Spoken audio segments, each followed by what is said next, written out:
Mga kabisnes naming minamahal, makikisuyo po kami. Naglalambing po kami sa inyo. Kung maaari po sana ay pakisuportahan natin Analisa Reality Vlog. Analisa Reality Vlog. Alam mga kababayan, magandang buhay. Analisa Reality Vlog, nagbabalik po ako. At kumusta rin po ang ating mga ka-business supporters dyan all over the world. Kung ano man po ang ginagawa niyo ngayon, ingat po at hilingin po natin lagi ang panggabay ng ating Panginoon para magaan ang buhay. At ako po ngayon ay magbibigay ng aking sariling opinion, reaction dito po sa naging video ni upload ni ka-business official about kay Jonathan na supposed to be is pupunta sana sila sa tinulungan ni Into yung blinag ni Intoy na una na mayroon siyang dalawang sponsor. So, hindi po ito yung sa Solo Vlog Challenge entry. Yung nauna po doon. At si Tatay Manuel yung nagtulak sila ng kariton, yung nagbabasura na may hika. Yung supposed to be ang pupuntahan nila. So, kinulang ng oras to follow na siguro yung actual na pagpunta na mismo doon sa bahay. At bago yun, gusto kong pasalamatan po yung mga sumusubaybay po at mga supporters ko. Yung maraming salamat sa inyo mga kabayan, yung patuloy pong nandyan nanonood sa aking mga video na nire-react at hinihiling ko rin po na i-subscribe nyo na rin ako yung mga nagbubi lang, yung mga viewers kasi nakita ko rin po na marami po ang nanonood sa akin. Salamat po sa inyo at pakisubscribe na lang po para happy life ganon. So malaking tulong po yun sa akin in the near future po. Ganon lang po. Salamat sa inyo at yun, ingat-ingat po.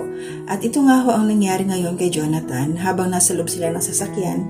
Siyempre, kumustahan, tanungan. So, kinamusta nila si Jonathan, kinamusta ni Pinuno. So, meron siyang na-open up na, di ba nag-ano nga sila yung sa sweldo. Tapos, ito si Jonathan, parang nagkaroon siya ng issue doon sa parang nainggit siya sa ibang kagawang kasi may mga sponsor sa kanya daw. Yung sponsor niya maliit lang ibinigay. So, pinaliwanag naman po yun ni Mrs. Ka-Business na hindi sila ang nagde-decide, kundi yung nagbigay ng blessing. Kung sino yung nagpadala, siya ang nagsasabi kung kanino nila ipibigay yung kanilang biyaya na gusto ma-share sa iba. So, naintindihan naman yun ni Jonathan.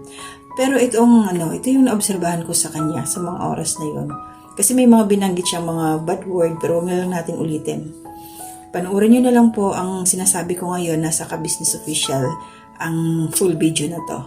Okay?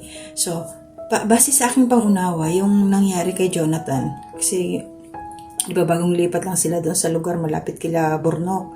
So, nagkaroon ito siya ng tinatawag na culture shock. Na culture shock sa Jonathan. Bakit? Kasi nga nasanay siya na silang dalawa lang mag-ina na nasa kalsada na mamalimos tapos yung tirahan nila ganun. Kasi ang sinabi niya doon is parang mga plastic tapos meron pa siyang sinabi isang salita mga plastic daw yung kagwang tapos parang nagkukunyari lang na masaya yung mga ganun. Pero hindi pa kasi di ba mag-isang buwan na sila Jonathan doon? Parang naninibago pa siya, hindi pa ma-absorb ng sarili niya na nasa ibang environment na siya, na nandun na siya sa masayang pamilya, yung mga ganon. Kasi para sa akin yung culture shock, mayroon siyang mayroon tayong tinatawag dyan na honeymoon period, yung bago ka pa lang doon sa lugar na excited ka, wow, ang ganda dito, thrilling, di ba? Honeymoon period, bago ka pa lang, parang na-excite ka dun sa lugar. Tapos unti-unti marirealize mo, habang may mga nakakasama ka dyan, tinitingnan mo sila, ano ba yung mga nangyayari dito, parang napoprostrate ka, parang siyempre yung maingay na, tapos magulo, tapos hindi naman gulo as in gulo, yung parang mapansin mo na anong nangyayari sa kanila, parang hindi mo maintindihan.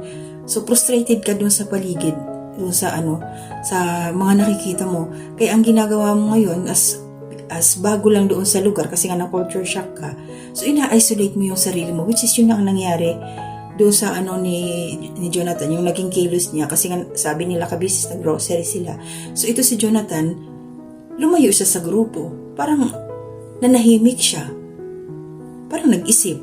Imbis na maki-join ba siya, hindi niya nagawa yun. So, frustrated siya nung time na yun na hindi niya maintindihan kung ano yung nangyayari. So, kulang lang siya sa sa orientation ba, sa pagpapaliwanag na hindi siya ma-feel at home doon.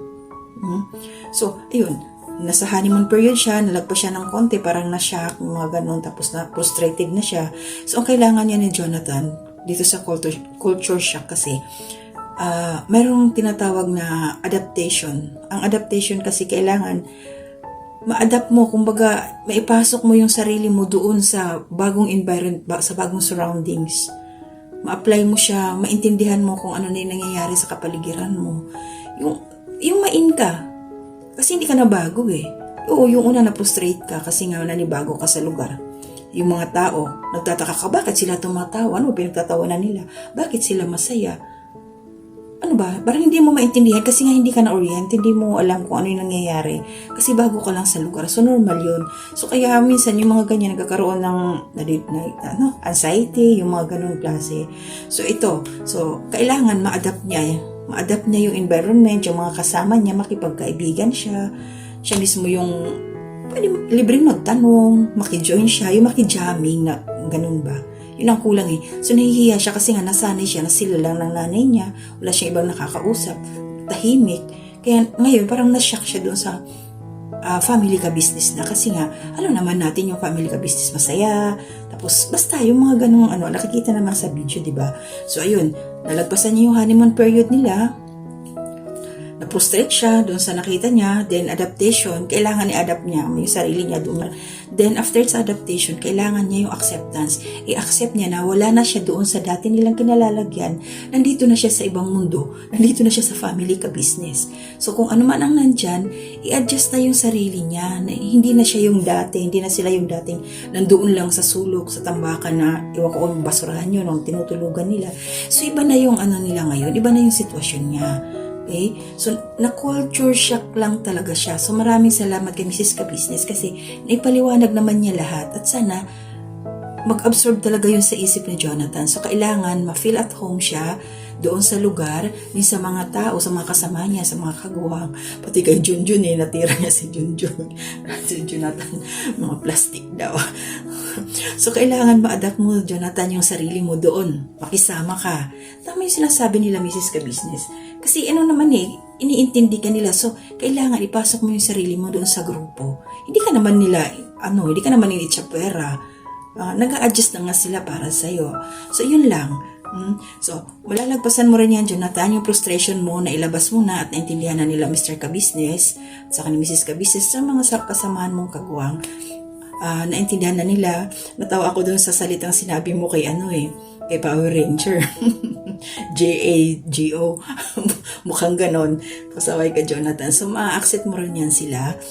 Hinahinay lang. So, ang frustration mo, nailabas mo na doon sa video. Ngayon, adaptation na, Jonathan. I-adapt mo yung sarili mo, tanggapin mo yung mga kaibiganin mo sila. Bakibanding ka. Huwag mong ilalayo ang sarili mo kasi hindi ka naman nila tinatanggap ka naman nila. Ikaw lang ang lumalayo. So, adapt mo yung sarili mo, din tanggapin mo acceptance na nandyan ka na, Jonathan. So, magiging happy ka. Once na natanggap mo na yun, ganito pala yung ginagawa nila. So, di ba ang saya? Pag naintindihan mo na yung mga ganung bagay. So, huwag mo pahirapan yung sarili mo. Pasalamat ka, Jonathan, dahil sabi na, ayan, meron kayong sariling bahay. Kahit inuupahan niya nila Mr. Ka-Business, at least nakakatulog kayo ng maayos, tubig, ilaw, ayan, nandyan na. At saka Jonathan, maligo ka. Kasi araw-araw dapat naliligo yung tao. Naliligo tayo. Huwag kang kambing. Kasi yung kambing hindi naliligo Maligo ka, Jonathan, ha? Para lalong gumanda yung katawan, malakas yung katawan, tsaka magkakangipin ka na. Sana all, diba? Saka huwag kang mainggit doon sa sa mga biyaya na natatanggap ng mga nauna sa'yo kasi ikaw bago ka pa lang. Tama si Mrs. Ka-Business, pakitaan mo masipag ka. Tapos, yung pakikipagkapwa-tao sa mga kasamahan mo. Join ka. Para makita ng mga nanonood, ay, galing naman ni Jonathan. Marunong siya makisalamuha. Yung mga ganong situation, Jonathan. So, huwag kang makasarili. Huwag mong ilayo yung sarili mo sa kanila kasi iniintindi ka nila. Okay? Pasalamat ka. At saka lagi kang mag-thank you sila John, sila Nika, sila Ate Mingay, nagsasakripisyo sa mama mo. Malaking bagay yun, Jonathan. Pag nag-thank you ka, ang tawag dito, kailangan lagi, galing sa puso, yun naiintindihan mo, ba't ka nagpapasalamat dahil doon sa ginawa nila, di ba? Hindi yung thank you na parang hangin lang, yung ganun. Kailangan naintindihan mo kung bakit ka nagpasalamat. Tinulungan ka, Jonathan, sa nanay mo. Hindi ka pinababayaan. Samantalang yung dati, ikaw lang mag-isa na mamahaw na kayo, di ba? At least ngayon, laging malinis ang nanay mo. Natutulungan ka. So, malaking blessing yun. So, huwag ka nang magdamdam at saka huwag kang mainggit. Yung natanggap mong pera, hindi mo yung kikitain sa basurahan, Jonathan. Kahit maghapon kang mamasura, hindi ka kikita ng 5,000. Tapos may bonus pa, may nag-sponsor pa sa'yo. Napakalaking blessing yun. Jonathan, so saan magbago ka na ng ugali mo? Huwag kang masyadong Kasi naintindihan ka namin yung ugali mo kasi sabi mo nga grade 2.5 ka lang. Pero hindi yun hindi yun hindrance or hindi yun sagabal para sa, hindi, porque wala kang edukasyon, ganun na lang. Hindi, nasa sarili mo yan. Maraming hindi nakatapos sa pag-aaral pero naging successful yung buhay. Kasi nga, inayos nila yung sarili nila. Diba? Kahit hindi sila nakatapos. So, kaya mo rin yan. Huwag ka lang masyadong madrama. Tsaka basta lapit mo yung sarili mo sa kanila, matuto kang makipag banding sa kanila. Okay? So, yun lang, Jonathan. Huwag ka na masyadong mag-emote. Ganun. Be happy. Be happy. Makakasmile ka na kasi malapit ka na magkangipin. Pero mo, may sponsor ka pa sa ngipin mo.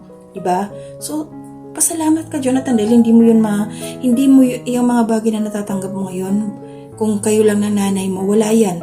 So, sabi nga ni Mrs. Kabisnes, ni isang kamag-anak, wala nagparamdam, so pinabayaan na lang kayo. Ngayon, nandiyan sila, tinutulungan kayo. Pasalamat ka, Jonathan, dahil merong tumutulong sa inyo. Diba? Appreciate mo yun. Appreciate mo. Yun lang. So, thank you po sa lahat. Please support po ulit ang aking YouTube channel. Ganon din po sila Kabisnes Official, Papa Dins TV, at saka sa Kabisnes Family. And also si Thinking Buddy, at saka si Young Russell na rin po. At saka yung aking mga co-reactors, si Anime reactors, si Taong Gala, si Ma'am Fleurs. Sorry, nakalimutan ko yung iba. So, basta yung mga kasamaan ko sa reactors. Good luck po sa ating lahat. Agabayan tayo ni Lord. At ingat-ingat lang. Happy life. Tapos good health. Ito po yung ating puhunan sa ating trabaho. Mag-iingat po tayo. Bye-bye po.